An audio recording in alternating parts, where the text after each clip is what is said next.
ಹರಿ ಓಂ ಶ್ರೀ ಗುರುಭ್ಯೋ ನಮಃ. ಪರಮಗುರುಭ್ಯೋ ನಮಃ. ಶ್ರೀ ಶ್ರೀಮದಾನಂದತೀರ್ಥ ಭಗವತ್ಪಾದಾಚಾರ್ಯೇಭ್ಯೋ ನಮಃ. ಜಯತ್ಯಜೋ ಖಂಡಗುಣೋರುಮಂಡಲಃ ಸದೋದಿತೋ ಜ್ಞಾನಮರೀಚಿಮಾಲಿ ಸ್ವಭಕ್ತಹಾರ್ದ್ರೋಚ್ಯತಮೋ ನಿಹಂತ ವ್ಯಾಸಾವತಾರೋ ಹರಿರಾತ್ಮಭಾಸ್ಕರಃ. ಮನೋಜವಂ ಮಾರುತತುಲ್ಯವೇಗಂ ಜಿತೇಂದ್ರಿಯಂ ಬುದ್ಧಿಮತಾಂ ವರಿಷ್ಠಂ ವಾತಾತ್ಮಜಂ ವಾನರಯೂಥಮುಖ್ಯಂ ಶ್ರೀರಾಮದೂತಂ ಶಿರಸಾ ನಮಾಮಿ. ಅಭ್ರಮಂ ಭಂಗರಹಿತಂ ಅಜಡಂ ವಿಮಲಂ ಸದಾ ಆನಂದತೀರ್ಥಮತುಲಂ ಭಜೆ ತಾಪತ್ರಯಾಪಹಂ. ಸಾಧಿತಾ ಕಿಲ ಸತ್ತರ್ಕಂ ಬಾಧಿತಾ ಕಿಲ ದುರ್ಮತಂ ಬೋಧಿತಾ ಕಿಲ ಸನ್ಮಾರ್ಗಂ ಮಾಧವಾಖ್ಯತಿಂ ಭಜೆ. ಅರ್ಥಿಕಲ್ಪಿತಕಲ್ಪೋಯಂ ಪ್ರತ್ಯರ್ಥಿಗಜಕೇಸರಿ ವ್ಯಾಸತೀರ್ಥಗುರುರ್ಭೂಯಾತಸ್ಮದಿಷ್ಟಾರ್ಥಸಿದ್ಧಯೇ. ವಂದಾರು ಕಲ್ಪತರವೇ ವಾದಿಕೈರವಭಾನವೇ ಶ್ರೀರಾಮಚಂದ್ರಗುರವೇ ನಮಃ ಕಾರುಣ್ಯಸಿಂಧವೇ. ಪೂಜ್ಯಾಯ ರಾಘವೇಂದ್ರಾಯ ಸತ್ಯಧರ್ಮರತಾಯ ಚ ಭಜತಾಂ ಕಲ್ಪವೃಕ್ಷಾಯ ನಮತಾಂ ಕಾಮಧೇನವೇ. ಆಪಾದಮೌಳಿಪರ್ಯಂತಂ ಗುರುಣಾಮಾಕೃತಿಂ ಸ್ಮರೇತ್ ತೇನ ವಿಘ್ನಾಃ ಪ್ರಣಶ್ಯಂತಿ ಸಿದ್ಧ್ಯಂತಿ ಚ ಮನೋರಥಾಃ. ಜಾಯಮಾನೋ ವೈ ಬ್ರಾಹ್ಮಣಃ ತ್ರಿಭಿಃ ಋಣವಾನ್ ಜಾಯತೆ ಬ್ರಹ್ಮಚರ್ಯೇಣ ಋಷಿಭ್ಯಃ ಯಜ್ಞೇನ ದೇವೇಭ್ಯಃ ಪ್ರಜಯಾ ಪಿತೃಭ್ಯಃ ವಿಷವಾನ್ ಏಷವಾನ್ ಋಣಃ. ಇಂದಿನ ಸಂಚಿಕೆಯಲ್ಲಿ ಪಕ್ಷಮಾಸದಲ್ಲಿ ತರ್ಪಣಕ್ಕೆ ಅಧಿಕಾರಿಗಳು ಅವರು ಪಾಲಿಸಬೇಕಾಗಿರುವ ನಿಯಮಗಳು,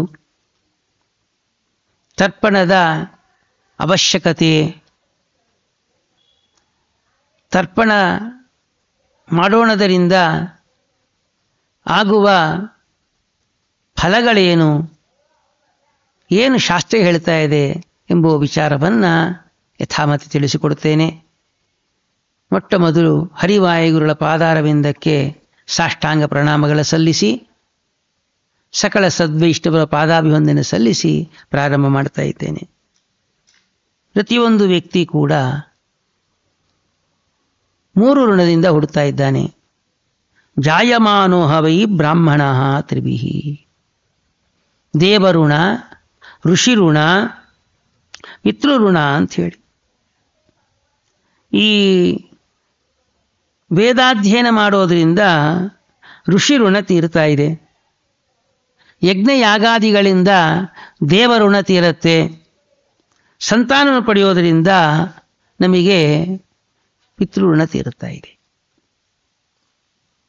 ಯಾರು ತರ್ಪಣಕ್ಕೆ ಅಧಿಕಾರಿಗಳಂದರೆ ಅದಕ್ಕೆ ಹೇಳ್ತಾ ಇದ್ದಾರೆ, ಉಪನಯನ ಆದವರೆಲ್ಲವರೂ ತರ್ಪಣಕ್ಕೆ ಅಧಿಕಾರಿಗಳು. ಏನು ಜೀವತ್ ಪಿತೃಗಳು ತರ್ಪಣ ಕೊಡಬಹುದಾ? ಕೊಡಬಹುದು ಅಂತ ಶಾಸ್ತ್ರ ಹೇಳ್ತಾ ಇದೆ. ಪ್ರತಿನಿತ್ಯದಲ್ಲಿ ಕೂಡ ದೇವತರ್ಪಣ, ಋಷಿತರ್ಪಣ, ಆಚಾರ್ಯ ತರ್ಪಣ, ಪಿತೃತರ್ಪಣ ಅಂಥೇಳಿ ಇವುಗಳಲ್ಲಿ ಈ ಪಿತೃತರ್ಪಣ ಇದಲ್ಲ, ಅದನ್ನು ಜಲತರ್ಪಣ ಅಂತ ಕರೀತಾರೆ. ಜಲದಿಂದ ಪ್ರತಿನಿತ್ಯದಲ್ಲಿ ಕೊಡ್ಬೋದು. ಇದು ಬ್ರಹ್ಮಯಜ್ಞ ಅಂತ ಹೇಳ್ತಾರೆ. ಆದರೆ ಉಪನಯನ ಆಗಿರತಕ್ಕಂತಹ ಬ್ರಹ್ಮಚಾರಿ ಹೇಗೆ ಕೊಡಬೇಕು ಅಂದರೆ ದೇವತರ್ಪಣ ಕೊಡಬೇಕು, ಋಷಿತರ್ಪಣ ಕೊಡಬೇಕು, ಮಾಲಾಕೃತಿ ಹಾಕಿಕೊಂಡು ಕೊಡಬೇಕು. ಆದರೆ ಆ ಆಚಾರ್ಯ ತರ್ಪಣವನ್ನು ಮಾಲಾಕೃತಿ ಹಾಕೊಂಡು ಕೊಡಬೇಕು. ಹೀಗೆ ಹೇಳ್ತಾ ಇದ್ದಾರೆ. ಜೀವತ್ ಪಿತೃಗಳು ಈ ರೀತಿ ಮಾಡಬೇಕು. ಆದರೆ ತಂದೆ ಇಲ್ಲದಂತಹ ಆ ಬ್ರಹ್ಮಚಾರಿ ಆಗ್ಬೋದು, ಗೃಹಸ್ಥನಾಗ್ಬೋದು, ಅವರೆಲ್ಲರೂ ಕೂಡ ಎಡಕ್ಕೆ ಹಾಕ್ಕೊಂಡು ಜಲತರ್ಪಣೆ ಕೊಡಬೇಕು ಪ್ರತಿನಿತ್ಯದಲ್ಲಿ ಕೂಡ. ಆದರೆ ಅಮಾವಾಸ್ಯ ಸಂಕ್ರಮಣ ಕಾಲ ಇತ್ಯಾದಿಗಳು, ಅಕ್ಷತೃತೀಯ ಇತ್ಯಾದಿ ಕಾಲದಲ್ಲಿ ತಿಲತರ್ಪಣೆ ಕೊಡಬೇಕು. ಗ್ರಹಣ ಇತ್ಯಾದಿಗಳಲ್ಲಿ ಷಣ್ಣವತಿ ಶ್ರಾದ್ದ ಅಂತ ಮಾಡ್ತಾರೆ. ಆ ಶ್ರಾದ್ದಾದಿಗಳಲ್ಲೆಲ್ಲ ಕೂಡ ತಿಲದಿಂದ ತರ್ಪಣೆ ಕೊಡಬೇಕು.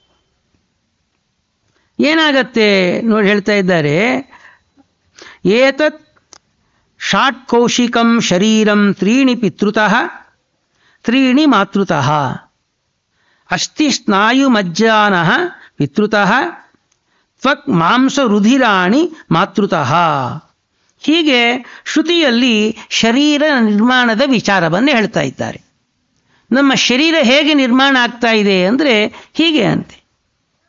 ಏನಂದರೆ ಅಸ್ಥಿ ಮತ್ತು ಸ್ನಾಯು ಮಜ್ಜ ಈ ತಂದೆಯಿಂದ ಆಗತ್ತಂತೆ.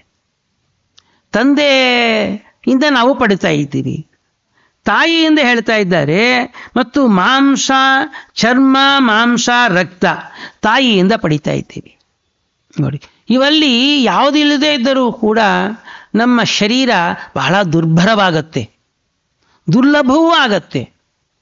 ಇಂಥ ಶರೀರಕ್ಕೆ ಈ ಖನಿಜಗಳನ್ನು ಕೊಟ್ಟು ರಕ್ಷಣೆ ಮಾಡತಕ್ಕಂಥವ್ರು ಯಾರಪ್ಪ ಅಂದರೆ ತಂದೆ ತಾಯಿಗಳು. ಇಂಥ ತಂದೆ ತಾಯಿಗಳಿಗೆ ನಾವು ಜಲತರ್ಪಣ, ಈ ಷಣ್ಣವತಿ ಶ್ರಾದ್ದಾದಿಗಳಲ್ಲಿ ತಿಲತರ್ಪಣ, ಸಂಕ್ರಮಣ ಕಾಲದಲ್ಲಿ ತಿಲತರ್ಪಣ ಇತ್ಯಾದಿಗಳು ಕೊಡದೇ ಇದ್ದರೆ ಎಂಥ ಏನಂತಾರೆ ನೋಡ್ರಿ, ಕೃತಜ್ಞರಾಗ್ತಾ ಇದ್ದೀವಿ. ಎಲ್ಲ ಪಾಪಕ್ಕೂ ಪ್ರಾಯಶ್ಚಿತ್ತ ಇದೆ ಅಂತ ಹೇಳುತ್ತೆ ಶಾಸ್ತ್ರ. ಆದರೆ ಕೃತಜ್ಞನಿಗೆ ಪ್ರಾಯಶ್ಚಿತ್ತವೇ ಇಲ್ಲ ಅಂತ ಹೇಳ್ತಾ ಇದೆ. ನಮಗೆ ಈ ಪಕ್ಷಮಾಸದಲ್ಲಿ ತರ್ಪಣವನ್ನು ಕೊಡಬೇಕಾದ್ರೆ ಆ ನಿಯಮಗಳೇನು ಅಂತ ಹೇಳ್ತಾ ಇದ್ದಾರೆ. ಏನು ನಿಯಮ ಅಂತ ಅದಕ್ಕೆ ಹೇಳ್ತಾ ಇದ್ದಾರೆ, ಸ್ನಾನವನ್ನು ಮಾಡಿಯೇ ತರ್ಪಣ ಕೊಡಬೇಕಂತ. ಸ್ನಾನ, ಆ ಸ್ನಾನದಲ್ಲಿ ಕೂಡ ನೋಡಿ, ಬರೇ ನಾವು ಸ್ನಾನ ಮಾಡಿದ್ರೆ ಶುಚಿ ಆಗಲ್ಲ, ಶೌಚವಾಗಬೇಕು ದೇಹ. ಶೌಚ ಅಂದೇನು, ಮೃತ್ತಿಕಾ ಶೌಚಾದಿಗಳನ್ನು ಮಾಡಿಕೊಳ್ಳಬೇಕು. ಬರೇ ಪಕ್ಷಮಾಸದಲ್ಲಿ ಆಗಲ್ಲ, ಪ್ರತಿನಿತ್ಯದಲ್ಲಿ ಕೂಡ ನಾವು ಸಂಧ್ಯಾವಂದನ ಮಾಡಬೇಕಾದ್ರೆ, ಪೂಜೆ ಮಾಡಬೇಕಾದ್ರೆ ಶೌಚ ಅಂತ ಹೇಳ್ತಾರೆ. ಇಲ್ಲಿ ಆಚಾರಹೀನಂ ನ ಪುನಂತಿ ವೇದಾಹ. ಆಚಾರಹೀನರನ್ನ ವೇದಗಳು ಕೂಡ ಪುನೀತನಾಗಿ ಮಾಡೋದಿಲ್ಲ. ಎಲ್ಲಿಂದ ಪ್ರಾರಂಭ ಆಗತ್ತೆ ನಮ್ಮ ಶೌಚ? ಶುಚಿ ಅಂದರೆ ಮೃತ್ತಿಕಾ ಶೌಚದಿಂದ. ನಾವು ಮಲಮೂತ್ರ ವಿಸರ್ಜನೆ ಮಾಡಿದಾಗ ಮೃತ್ತಿಕಾ ಶೌಚವನ್ನು ಮಾಡ್ಕೋಬೇಕು, ಗಂಡೂಷವನ್ನು ಮಾಡ್ಕೋಬೇಕು. ಅಲ್ಲಿಂದ ಪ್ರಾರಂಭ ಆಗತ್ತೆ. ನಮ್ಮ ಹಿರಿಯರು ಹೇಳ್ತಾ ಇದ್ರು, ಗುರುಗಳಿಗೆ ಮೃತ್ತಿಕಾ ಶೌಚಕ್ಕೆ ನೀರು ಕೊಡಬೇಕಾದರೂ ಕೂಡ ಗುರುಮಂತ್ರ ಮಾಡಿಕೊಂಡು ಕೊಡಬೇಕಂತೆ. ಗುರುಮಂತ್ರ ಮಾಡದೇ ಇದ್ದರೆ ಗುರುಗಳ ಮೃತ್ತಿಕಾ ಶೌಚಕ್ಕೂ ಕೂಡ ನೀರು ಕೊಡೋದಕ್ಕೆ ಅಧಿಕಾರ ಬರಲ್ಲ. ಹೀಗೆ ಮೃತ್ತಿಕಾ ಶೌಚ ಮಾಡಿಕೊಂಡು ಅನಂತರದಲ್ಲಿ ಆ ಸಂಕಲ್ಪಯುಕ್ತವಾದಂತಹ ಸ್ನಾನ, ಆ ಸ್ನಾನದಲ್ಲಿ ಆ ಶಿಖದಿಂದ ನೀರು ಬಿಡಬೇಕು, ವಸ್ತ್ರದಿಂದ ನೀರು ಬಿಡಬೇಕು. ಸ್ನಾನಕ್ಕೆ ಹೇಳ್ತಾರೆ ಇವೆಲ್ಲ ಕೂಡ. ಇತ್ಯಾದಿಗಳು ಮಾಡಿಕೊಂಡು ಸ್ನಾನ ಕೂಡ ಆಚಮನ ಮಾಡಿ ಮತ್ತು ಸ್ನಾನ ಮಾಡಬೇಕು. ಸಂಕಲ್ಪದಿಂದ ಸ್ನಾನ ಆಗಬೇಕು. ತದನಂತರದಲ್ಲಿ ನಾವು ನಿರ್ಮಾಲ್ಯ ತೀರ್ಥ ತೆಗೆದುಕೊಂಡು ಒಣವಸ್ತ್ರ ಉಟ್ಕೋಬೇಕು. ನಿರ್ಮಾಲ್ಯ ತೀರ್ಥ ತಗೊಳ್ಳದೇ ಇದ್ದರೆ ಮಡಿ ಆಗೋದೇ ಇಲ್ಲ. ಅದಕ್ಕೆ ನಾವು ಮಡಿಯಿಂದ, ಹಸ್ತು ಮಡಿಯಿಂದ ಹಿಂದಿನ ದಿವಸವೇ ನಿರ್ಮಾಲ್ಯ ತೀರ್ಥ ಇಟ್ಕೊಂಡಿರಬೇಕು. ಅದು ತೆಗೆದುಕೊಂಡು ಒಣ ವಸ್ತ್ರ ಉಟ್ಕೋಬೇಕಂತ. ಇದು ನಿಯಮ. ಇದಾದ ನಂತರದಲ್ಲಿ ಗೋಪೀಚಂದ ಧಾರಣ, ಸಂಧ್ಯಾವಂದನ, ಅರ್ಘ್ಯವನ್ನು ಕೊಟ್ಟು ಗುರುಮಂತ್ರ ಮಾಡಿಕೊಳ್ಳಬೇಕು. ನೋಡಿ, ಗುರುಮಂತ್ರ ಅಂಬೋದು ಗೊತ್ತೇ ಇಲ್ಲ. ತರ್ಪಣಕ್ಕೆ ನಿಯಮಗಳೇನು ಅಂದರೆ ತಂದೆ ಹೋಗಿರಬೇಕು ಮತ್ತು ಸ್ನಾನ ಮಾಡಿರಬೇಕು, ಒಂದು ಮಡಿಯಿಂದ ಬಾವಿಯಿಂದ ಸ್ನಾನ ಮಾಡಬೇಕು, ಇವೆಲ್ಲ ಉಂಟು. ಇವೆಲ್ಲ ಇದ್ದರೂ ಕೂಡ ಗುರುಮಂತ್ರ ಮಾಡಿಕೊಳ್ಳದೇ ಇದ್ದರೆ ಯಾವ ಮಂತ್ರಕ್ಕೂ ಅಧಿಕಾರ ಬರಲ್ಲ. ಹೇಳಿದ್ನಲ್ಲ, ಗುರುಮಂತ್ರ ಮಾಡಿಕೊಳ್ಳದೇ ಇದ್ದರೆ ಗುರುಗಳು ಅಂದ್ರೇನು, ಬಹಿರ್ದೇಶಕ್ಕೆ ಹೋದರೆ ನೀರು ಕೊಡ್ಲಿಕ್ಕೆ ಕೂಡ ಅಧಿಕಾರ ಬರಲ್ಲಂತೆ. ಇನ್ನು ಗಾಯತ್ರಿ ಮಂತ್ರ ಜಪ ಮಾಡೋದಕ್ಕೆ ಎಲ್ಲಿ ಅಧಿಕಾರ ಬರುತ್ತೆ ನಿಮಗೆ? ಗಾಯತ್ರಿ ಮಂತ್ರ ಜಪ ಮಾಡದೇ ಇದ್ದರೆ ಬಾಕಿ ಮಂತ್ರ ಎಲ್ಲಿ ಜಪ ಮಾಡಲಿಕ್ಕೆ ಅಧಿಕಾರ ಬರುತ್ತೆ? ಮಂತ್ರ ಜಪಕ್ಕೆ ಅಧಿಕಾರ ಬರದೇ ಇದ್ದರೆ ಪಿತೃಯಜ್ಞಕ್ಕೆ ಎಲ್ಲಿ ಅಧಿಕಾರ ಬರುತ್ತೆ ನಿಮಗೆ? ನೋಡಿ, ಗುರುಮಂತ್ರ ಎಂಬುದು ಅವಶ್ಯವಾಗಿ ಮಾಡಿಕೊಳ್ಳಬೇಕು.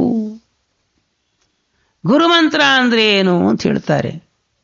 ಪಾಪ ಪುರುಷನನ್ನು ವಿಸರ್ಜನೆ ಮಾಡಿ ಅವನನ್ನು ನಮ್ಮ ಹೊಕ್ಕಳಿಗೆ ತಂದು ವಾಯು ಬೀಜದಿಂದ ಶೋಷಣೆ ಮಾಡಿ, ಅಂದರೆ ಒಣಗಿಸಿ ಹೃದಯಕ್ಕೆ ತಂದು ಅವನ ಅಗ್ನಿ ಬೀಜದಿಂದ ಸುಟ್ಟು ಎಡಮೂಗದಿಂದ ಭಸ್ಮವನ್ನು ಹೊರಗೆ ಹಾಕಿ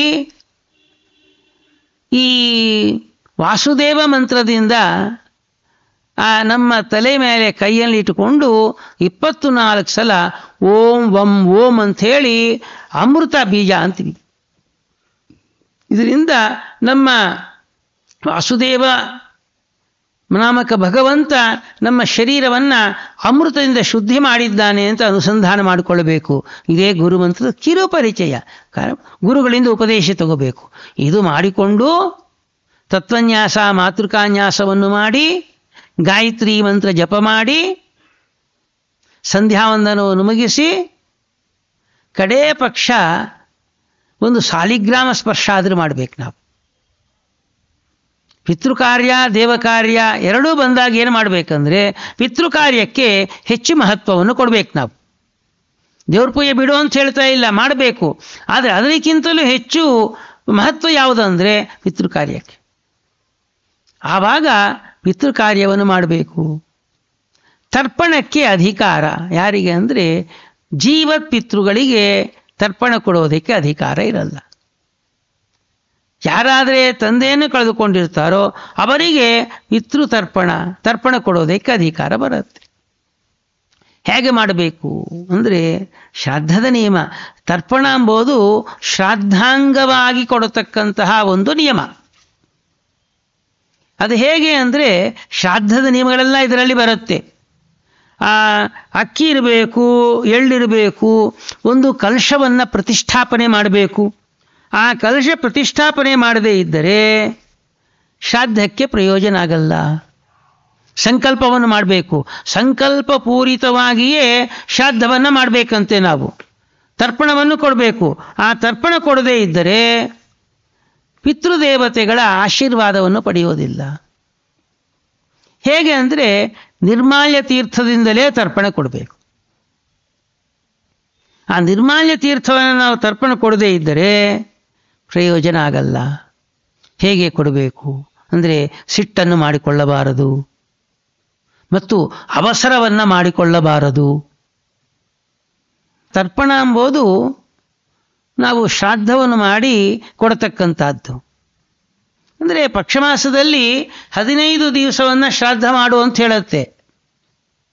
15 ದಿವಸ ಮಾಡೋದಕ್ಕೆ ಸಾಧ್ಯ ಆಗದೇ ಇದ್ದರೆ ಕಡೇ ಪಕ್ಷ 1 ದಿವಸ ಆದರೂ ಪಿಂಡ ಪ್ರದಾನ ಮಾಡು, ಬಾಕಿ ಎಲ್ಲ ದಿವಸವನ್ನು ತರ್ಪಣ ಕೊಡು ಅಂತ ಹೇಳುತ್ತೆ. ಸರಿ, ನಾವು ಶ್ರಾದ್ದ ಮಾಡೋ ಕಾಲಕ್ಕೆ ಬ್ರಾಹ್ಮಣರನ್ನ ಊಟಕ್ಕೆ ಕರಿತೀವಿ. ನಾವು ಬ್ರಾಹ್ಮಣರು ಬರ್ತಾರೆ. ಯಾಕೆ ಬ್ರಾಹ್ಮಣರಿಗೆ ಅಷ್ಟು ಪ್ರಾಶಸ್ತ್ಯ ಶ್ರಾದ್ದದಲ್ಲಿ? ಅವ್ರು ಬಂದರೆ ನಮಸ್ಕಾರ ಮಾಡೋದೇನು, ಕಾಲು ಮುಟ್ಟಿ ನಮಸ್ಕಾರ ಮಾಡೋದೇನು ಅಂದರೆ ನಮ್ಮ ಪಿತೃದೇವತೆಗಳು ಆ ಹೊಸ್ತಲು ಮುಂದೆ ಇರ್ತಾರೆ. ಬ್ರಾಹ್ಮಣರು ಹೊಸ್ತಲು ದಾಟಿ ನಮ್ಮ ಮನೆಗೆ ಬರ್ತಾರಲ್ಲ, ಆ ಬ್ರಾಹ್ಮಣರಲ್ಲಿ ನಮ್ಮ ಪಿತೃದೇವತೆಗಳು ಸೇರಿಕೊಳ್ತಾರೆ. ಪಿತೃದೇವತೆಗಳು ಜೀವ ಅಲ್ಲ. ಆ ಪಿತೃದೇವತೆಗಳು ಸೇರಿಕೊಂಡು ಮನೆ ಒಳಗೆ ಪ್ರವೇಶ ಮಾಡ್ತಾರೆ. ಅಂದರೆ ಬ್ರಾಹ್ಮಣರ ಪೂಜೆ ಕಡ್ಡಾಯ ಅಂತ ಅರ್ಥ. ಬರೇ ನಾ ಎಳ್ಳು ನೀರು ಬಿಟ್ಟಿದ್ದೇನೆ ತರ್ಪಣ ಆಯಿತು ಅಂತ ಅರ್ಥ ಅಲ್ಲ. ಅವತ್ತು ಬ್ರಾಹ್ಮಣರ ಪೂಜೆ ಆಗಲಿಕ್ಕೆ ಬೇಕು. ಹೇಗೆ ಮಾಡಬೇಕು ನೋಡಿ, ಇಲ್ಲಿಂದೇ ಆ ತರ್ಪಣ ಆಗಲಿ ಶ್ರಾದ್ದ ಆಗಲಿ ನಮ್ಮ ಹಿರಿಯರೇ ಮುಟ್ಟಬೇಕಾದ್ರೆ ಇದು ಪ್ರಧಾನವಾದಂತಹ ಒಂದು ಪ್ರಕ್ರಿಯೆ. ಆ ಬ್ರಾಹ್ಮಣರು ಬಂದ ಕೂಡಲೇ ಅವರ ಪಾದವನ್ನು ತೊಳಿಬೇಕು. ವಿಪ್ರಪಾದ ಮಿದಿನ್ಮುಕ್ತಂ ತೋಯಂ ಶಿರಸಿ ಧಾರಯ. ಆ ನೀರನ್ನು ತಲೆ ಮೇಲೆ ಹಾಕ್ಕೋಬೇಕಂತೆ. ಇದು ಬಹಳ ದೊಡ್ಡ ನಿಯಮ. ಇದು ಯಾಕ್ರಿ ಹಾಕ್ಕೋಬೇಕು? ಎಲ್ಲೆಲ್ಲೋ ಓಡಾಡ್ಕೊಂಡು ಬಂದಿರ್ತಾರೆ ಅವರು ಪಾದ ನೀರನ್ನು ನಮ್ಮದು ಯಾಕೆ ತಲೆ ಮೇಲೆ ಹಾಕ್ಕೋಬೇಕು ಅಂದರೆ ಅಲ್ಲಿ ಅದೇ ಒಂದು ಅನುಸಂಧಾನ ಹೇಳ್ತಾ ಇದ್ದಾರೆ. ಬ್ರಾಹ್ಮಣರ ಪಾದದಲ್ಲಿ, ಬಲ ಪಾದದ ಅಂಗುಷ್ಟದಲ್ಲಿ ಭಾರಭೃತು ಎಂಬೋ ಭಗವಂತ ಇರ್ತಾನೆ. ಅಷ್ಟೇ ಅಲ್ಲ, ಭಾರಭೃತು ಎಂಬೋ ಪ್ರಾಣದೇವರು ಇರ್ತಾರೆ. ಅವರ ಪಾದವನ್ನು ತೊಳೆಯೋ ಕಾಲಕ್ಕೆ ಇದು ಭಗವಂತನ ಪಾದ, ಇದು ವಾಯುದೇವರ ಪಾದ, ಇವರ ಪಾದದಲ್ಲಿ ಬ್ರಾಹ್ಮಣರ ಪಾದ, ಬ್ರಾಹ್ಮಣರ ಪಾದದಲ್ಲಿ ಇಷ್ಟು ಇದೆ ಅಂಥೇಳಿ ಅನುಸಂಧಾನದಿಂದ ಪಾದ ತೊಳೆದಾಗ ಬ್ರಾಹ್ಮಣರು ಹೇಗಿದ್ದಾನೆ, ಕಪ್ಪಗಿದ್ದಾನೋ, ಬೆಳ್ಳಗಿದ್ದಾನೋ, ಚೆನ್ನಾಗಿದ್ದಾನೋ, ವಿಕಾರನೋ, ಅದು ಯಾವುದೂ ಗೊತ್ತಾಗಲ್ಲ. ಈ ಅನುಸಂಧಾನ ಇಲ್ಲದೆ ಇದ್ದರೆ ಆ ಬ್ರಾಹ್ಮಣರು ಮಾಸಿದ ಪಂಚೆ ಉಟ್ಕೊಂಡಿದ್ದಾನೆ, ಅಲ್ಲಿ ನೋಡ್ತಾ ಇದ್ದಾನೆ, ಇಲ್ಲಿ ನೋಡ್ತಾ ಇದ್ದಾನೆ, ಈ ವಿಕಾರ ನಮ್ಮಲ್ಲಿ ಆಗತ್ತೆ. ಯಾಕೆ ಅಂದರೆ ಜ್ಞಾನ ಇಲ್ಲ. ಕರ್ಮ ಮಾಡಬೇಕಾದ್ರೆ ಜ್ಞಾನವನ್ನು ಸಂಪಾದನೆ ಮಾಡಬೇಕು. ಹರಿವಂಶದಲ್ಲಿ ಹೇಳ್ತಾರೆ, ಎಲ್ಲ ಕೆಲಸವೂ ಶ್ರಾದ್ದನೇ. ಸಂಧ್ಯಾವಂದನ ಒಂದು ಶ್ರಾದ್ದ, ದೇವ್ರ ಪೂಜೆ ಒಂದು ಶ್ರಾದ್ದ, ಪಾಠ ಪ್ರವಚನ ಒಂದು ಶ್ರಾದ್ದ. ಆದರೆ ಪಿತೃಕಾರ್ಯಕ್ಕೆ ಯಾಕೆ ಶ್ರಾದ್ದ ಅಂತ ಕರೀತಾ ಇದ್ದಾರೆ ಅಂದರೆ ಇದು ಬಹಳ ಶ್ರದ್ಧೆಯಿಂದ ಮಾಡಬೇಕಂತೆ. ಶ್ರದ್ಧೆಯಾ ಅಧೀಯತೆ ಇತಿ ಶ್ರಾದ್ದ. ಅತ್ಯಂತ ಶ್ರದ್ಧೆಯಿಂದ ಮಾಡತಕ್ಕಂಥ ಕೆಲಸಕ್ಕೆ ಶ್ರಾದ್ದ ಅಂತೇಳಿ.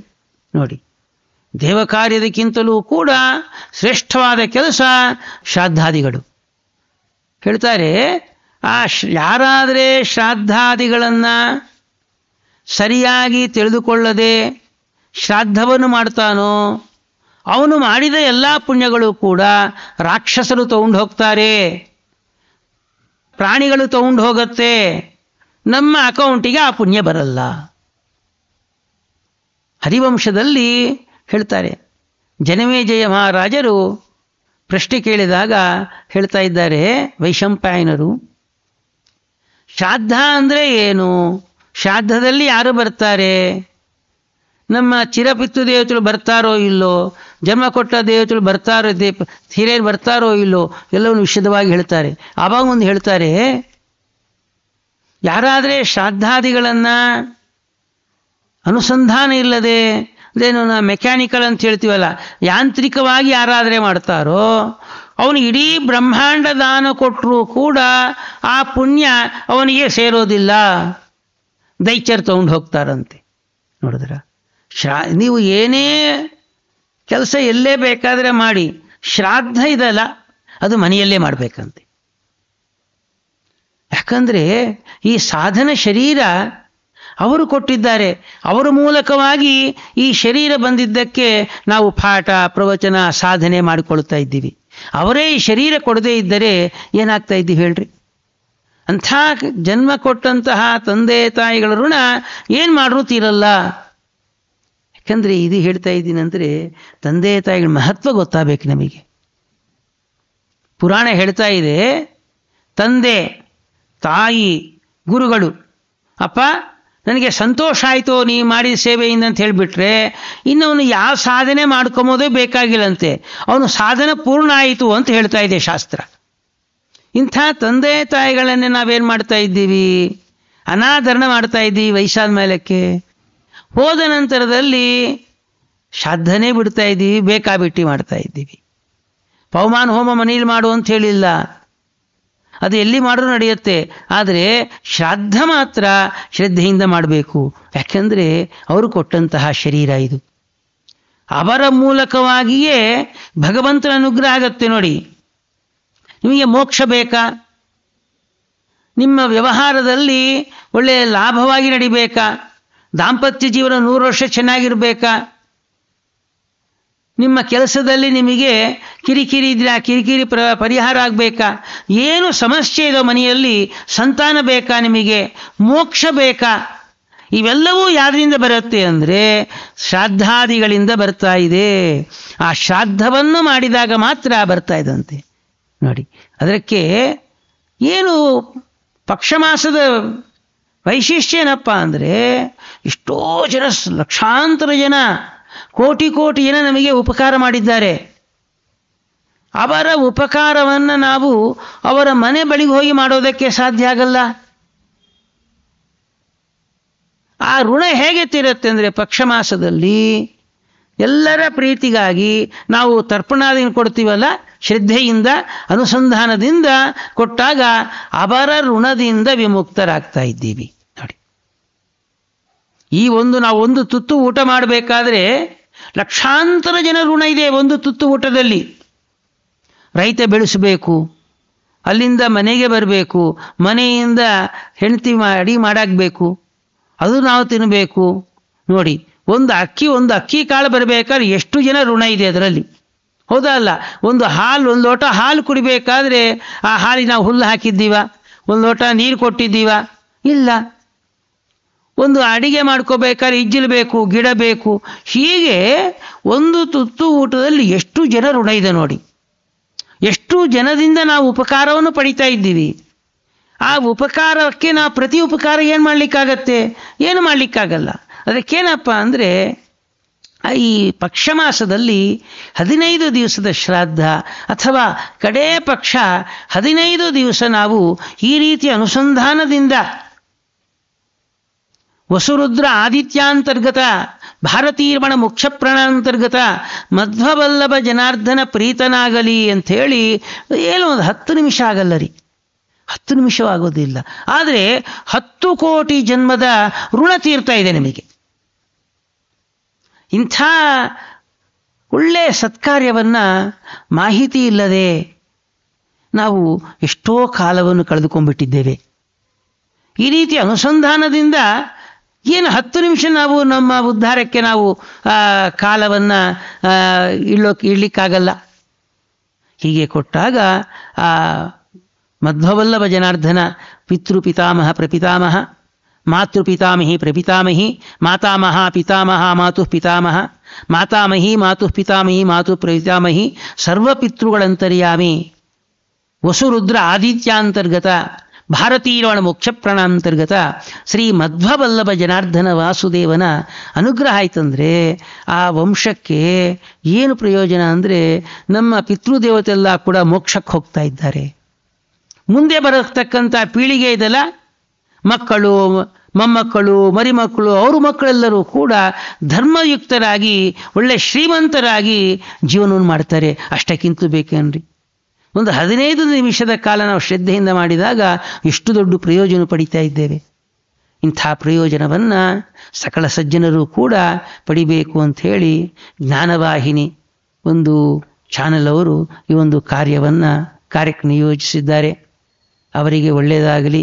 ಈ ಒಂದು ನನ್ನ 2 ಮಾತನ್ನು ಕೇಳಿದಂತಹ ಸಕಲ ಸಜ್ಜನರಿಗೆ ಆ ಮಧ್ವವಲ್ಲಭ ಜನಾರ್ದನ ಅನುಗ್ರಹ ಆಗಲಿ ಅಂಥೇಳಿ ನನ್ನ 2 ಮಾತನ್ನು ಮುಗಿಸ್ತಾ ಇದ್ದೇನೆ. ಈ ಒಂದು ಮಾತು ಮಾತಾಡೋದಕ್ಕೆ ನಮ್ಮ ಭಂಡಾರಕೇರಿ ಮಠಾಧೀಶರಾದ ವಿದ್ಯೇಶತೀರ್ಥ ಶ್ರೀಪಾದಂಗಳ ಪರಮಾನುಗ್ರಹ, ಒಳ್ಳೆಯ ಸಂಸ್ಕಾರವನ್ನು ಕೊಟ್ಟು ಇವತ್ತು ನಿಮ್ಮ ಮುಂದೆ ನಿಂತಿದ್ದೀನಿ ಅಂದರೆ ವಿದ್ಯಾಸಾಗರ ಮಾಧವ ತೀರ್ಥರ ಪರಮಾನುಗ್ರಹದಿಂದ 2 ಮಾತನ್ನು ಹೇಳಿದ್ದೇನೆ. ನಾ ಅಹಂಕರ್ತ ಹರಿಹೀ ಕರ್ತ ನಾ ಅಹಂಕಾರಯಿತ ಹರಿಹೀ ಕಾರಯಿತ. ಕೃಷ್ಣಾರ್ಪಣಮಸ್ತು.